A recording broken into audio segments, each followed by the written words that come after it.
Okay, let's unpack this. You've given us a specific stack of sources, recent reports and analysis from EUvsDisinfo covering the week of June 9th to the 15th, 2025. That's right. Today, we're taking a deep dive into what they reveal about foreign information manipulation and interference operations, Yeah. with a particularly sharp focus on Russia's reported activities across Africa. And zooming in on Africa right now is, well, it's essential. These sources really underscore a significant strategic reorientation by Russia towards the continent. A definite shift. Understanding how these influence campaigns are reportedly evolving, shifting, manifesting both online and importantly on the ground is absolutely crucial for anyone tracking global FIMI trends. Mm-hmm. These specific reports from that week offer some incredibly detailed examples of that shift in action. Exactly. Our mission here is to cut through the noise, pull out the most important nuggets from these analyses, and make sense of what this stack from that specific week laid bare for you. What stands out? We're going to look at everything from reported front organizations and digital infrastructure being used to some truly, well, bizarre examples of how ancient myths and societal anxieties are apparently being weaponized for geopolitical gain. Let's jump into what these sources tell us. Okay.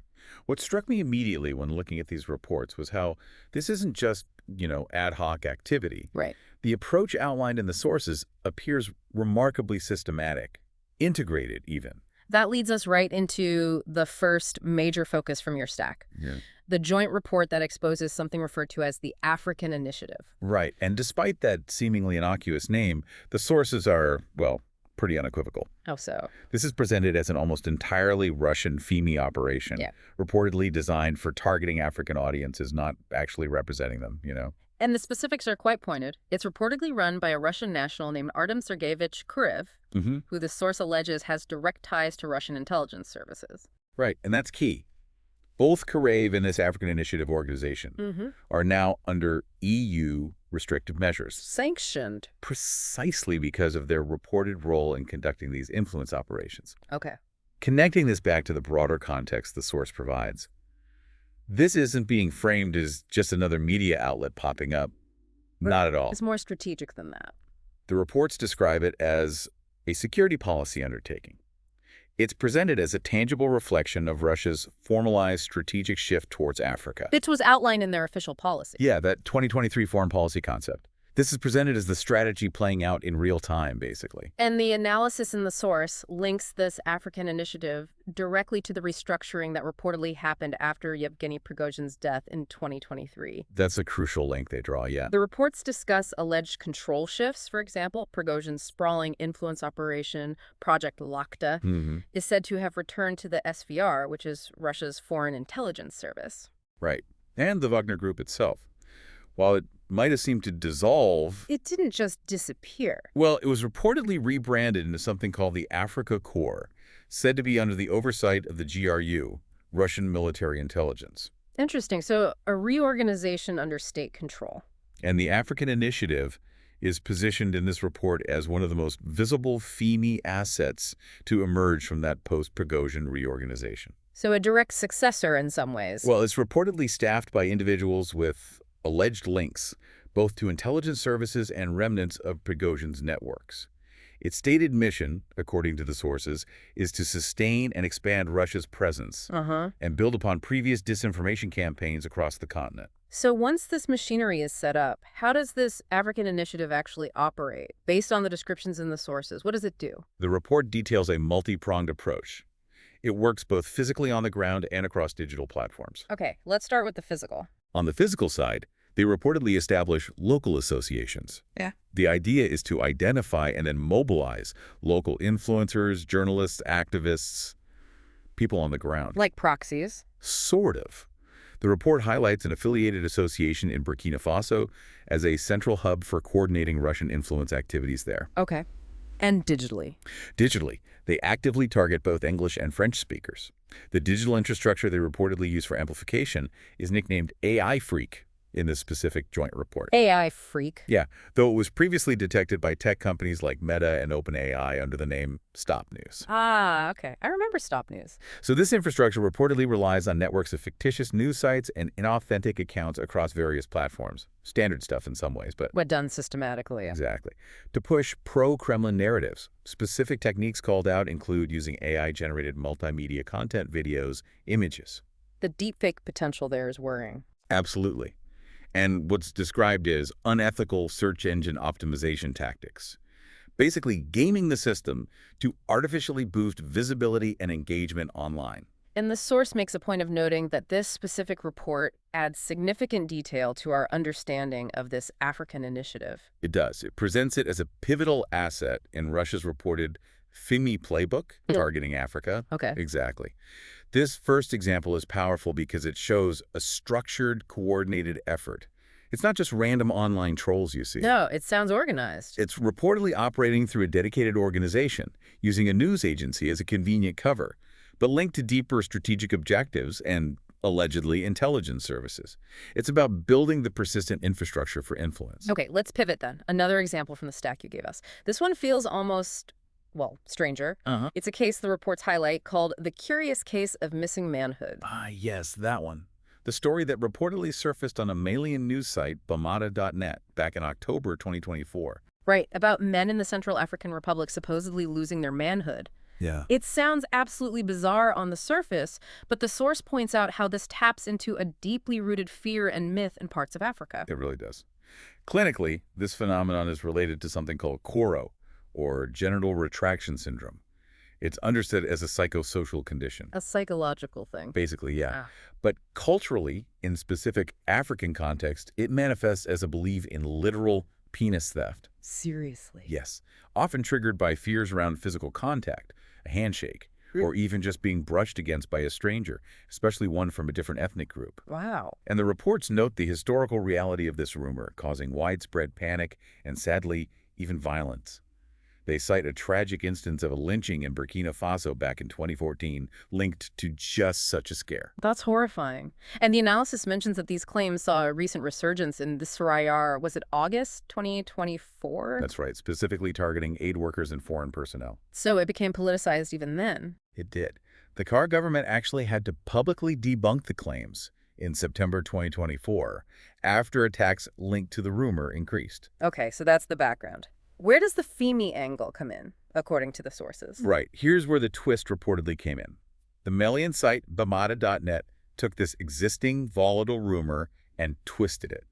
Instead of focusing on ethnic tensions or random strangers, they reportedly accused a French diplomat in the Carr of being behind the thefts. A French diplomat. That's Yeah. incredibly specific. And then they escalated this. They linked the diplomat's alleged actions back to President Macron and the French state itself. What possible justification could they offer for that? The bizarre justification reportedly offered was that France was doing this to restore male virility and combat France's own perceived demographic decline. It sounds absurd. Wow, so it's not just a weird story then. The analysis in the source expresses how deliberately manipulative this is reported to be. Absolutely. It reportedly taps into serious psychological triggers, leverages old colonial cliches about African hypervirility, and then graphs on current European anxieties about demographics and masculinity. They even cited a French survey, apparently, to try and make the outlandish claim sound credible. That's quite a concoction. How was the FIMI connection identified, according to the sources? Well, several ways. First, French and Central African media quickly debunked the specific accusation against the diplomat. That was straightforward. Okay.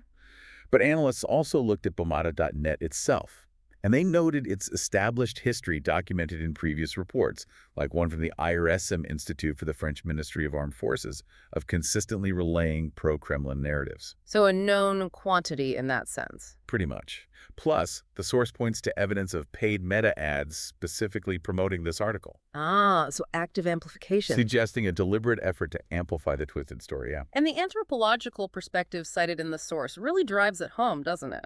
It does. The way the rumor's narrative shifted, incorporating explicit anti-Western rhetoric and blaming France specifically, is presented as mirroring typical Russia-linked disinformation narratives. So, taking an ancient local myth, a deep-seated fear, And reportedly repurposing and weaponizing it as a tool of modern information warfare. That's chilling. This example is a stark illustration, really. It shows how profoundly foreign information operations can exploit deeply ingrained local myths, anxieties, and fears. It's not just online tricks. No, they aren't operating just in the digital space. They're tapping into the most intimate vulnerabilities, linking them to broader geopolitical narratives for political gain. It shows the deep-rooted nature of the vulnerabilities being exploited. Okay, moving to the third set of findings from your stack, we see this pattern of exploiting existing social anxieties playing out again, but in a different context. Yes. The narrative reportedly built around the Samoa Agreement in Nigeria. Okay, so the Samoa Agreement. That's a major international partnership signed in November 2023. It's between the EU and 77 African, Caribbean, and Pacific nations. A big deal then. Huge. It's intended as a framework for cooperation, including substantial funding, $150 billion for African investment.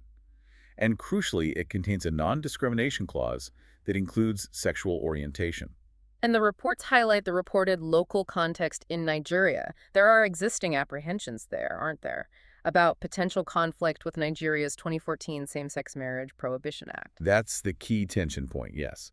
That act, as you know, bans same-sex relationships and advocacy with quite severe penalties. So people were worried about the agreement clashing with national law. Exactly. But the sources clarify that, according to the analysis, the Nigerian government itself reportedly concluded that signing the Samoa Agreement did not contravene or violate any existing national laws. So the government was okay with it. That was their stated position, yes. But here's where the reported disinformation campaign comes in. After Nigeria officially signed the agreement in June 2024. Some Nigerian media outlets reportedly began spreading false claims. They wrongly stated that EU funding under the agreement would be conditional on Nigeria supporting same-sex relationships. Right, implying it would force the country to break its own laws. Which you just said the government concluded wasn't true. Precisely. And the sources directly debunk this claim. They state that the official EU documents cited in the report contain no mention of any specific funding conditions tied to LGBTIQ+ rights. So no strings attached in that way. Nor do they even mention special funding designated specifically for Nigeria related to this. It's just not there in the documents cited. This fits neatly into a pattern that the sources indicate is frequently used by Kremlin-linked groups, doesn't it? It does seem to. Using identity-based issues, particularly those around LGBTIQ+ rights, as a wedge. Exactly. As a tool to sow division within societies and erode trust in democratic institutions and international partners like the EU. Right. Absolutely. The narrative reportedly pushed is designed to position Russia as a moral ally, a defender of traditional values. Standing against what pro-Russian propagandists label Europe's Trojan horse of LGBTIQ+ rights. That's the framing. And that framing is designed to resonate locally. As the sources point out, yes. It's designed to align with existing religious and cultural opposition already present in Nigeria, tapping into pre-existing sentiments. And the reports highlight another reported tactic here: deflection. How so? Exploiting existing prejudices against LGBTIQ+ persons can, according to the sources, divert attention away from pressing domestic issues. Like corruption or the economy. Exactly. It allows those pushing this narrative to frame LGBTIQ+ rights as purely foreign cultural imperialism threatening African traditions. A classic scapegoating technique. And the sources sadly note the harmful and false claims often embedded in this narrative, linking LGBTIQ+ people to diseases like HIV, MPOX, or even COVID-19. Which is purely designed to amplify fear and division. Utterly baseless, of course. Yeah. It's also worth noting the historical context included in the analysis, isn't it? Yes, that's important.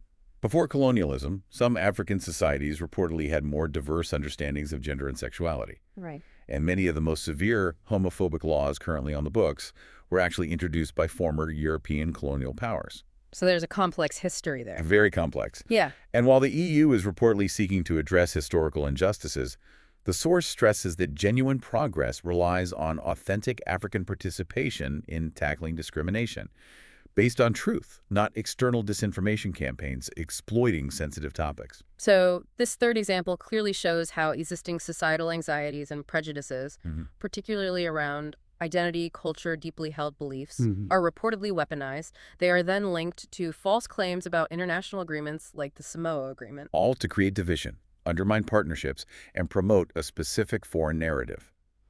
positioning an external actor, Russia in this case, as a cultural defender. It demonstrates how sensitive social issues can be deliberately hijacked and distorted for calculated geopolitical ends. Using fear and prejudice as leverage. It's a clear tactic laid out in these sources. Okay.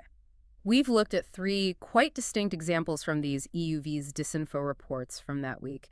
We had the Reported Front Organization, the African Initiative, Right, the infrastructure. the alleged weaponization of that local myth about missing manhood, The opportunistic tactic. and the reported exploitation of identity issues around the Samoa Agreement in Nigeria. Leveraging social divisions. Based on these sources, how can we connect the dots for you, the listener? What's the overarching takeaway about the specific snapshot of FIMI targeting Africa? Well, if we synthesize these examples from the sources, I think a clear picture emerges of the nature of these operations targeting Africa. No. The African Initiative report shows the structured, persistent machinery being built. You've got dedicated organizations, reported intelligence links, sophisticated digital infrastructure like AI Freakstop News, physical ground networks using associations and influencers. That's the engine room, you know. The foundation. Then, the missing manhood example, as strange as it sounds, shows the opportunistic, deeply targeted tactics. It's about taking a pre-existing, highly volatile local myth or fear and twisting it, weaponizing it directly for immediate anti-Western political gain. Tapping into something visceral. Exactly. It leverages deeply ingrained vulnerabilities that exist far beyond the digital world. And the Samoa Agreement example illustrates the strategic leveraging of identity politics. It takes sensitive cultural and religious issues, grafts them onto false narratives about international partnerships, Like the EU funding. specifically to create internal division and weaken trust in democratic partners. It sounds like they're not just, throwing random disinformation out there. It's more calculated. Much more. They're reportedly building infrastructure, yes, but also performing deep analysis of existing local vulnerabilities, historical contexts, cultural anxieties. Specifically to identify the most potent points of leverage. Precisely. Often with a strong anti-Western or anti-EU angle, all seemingly part of this broader, formalized, strategic shift towards increasing influence across the continent. Okay. Exactly. These aren't isolated or random incidents, according to these analyses. The sources present them as examples of an integrated FIMI effort. Integrated how? They are reportedly using this diverse toolkit, everything from setting up fake news agencies and digital networks to co-opting ancient fears and exploiting contemporary social debates, all aimed at achieving strategic objectives, such as expanding influence, sowing discord, and systematically undermining relationships between African nations and partners like the EU or the West. It's a multi-layered strategy, attacking vulnerabilities at many levels. It really gives you a clearer picture of the complexity involved, based on these sources anyway. We've taken a deep dive into what the EUvsDisinfo reports from that specific week highlighted. A reported FIMI front organization. The African Initiative. The alleged weaponization of a chilling local myth for political ends. The missing manhood story. And the reported exploitation of sensitive identity issues linked to a major international agreement, the Samoa Agreement. These examples, drawn directly from the sources you provided, powerfully illustrate the multifaceted and, well, adaptable nature of modern foreign information manipulation efforts reportedly targeting Africa. Adaptable is a good word for it. They demonstrate how these campaigns reportedly leverage everything in their arsenal, from establishing sophisticated digital networks and organized ground operations to tapping into the very fabric of ancient fears and sensitive cultural debates. It's quite the toolkit. And here's a final provocative thought for you to consider, building on what we've discussed today based on these sources. If external information manipulation campaigns are reportedly finding their most potent fuel in exploiting existing local myths, cultural debates, and societal anxieties, what does that tell us about the most critical vulnerabilities that need understanding? Vulnerabilities that might lie far deeper than just detecting fake news online. Something to mull over. That's a great point to end on. Thank you for joining us for this deep dive into these sources. Thanks for having me. We appreciate you sharing them with us.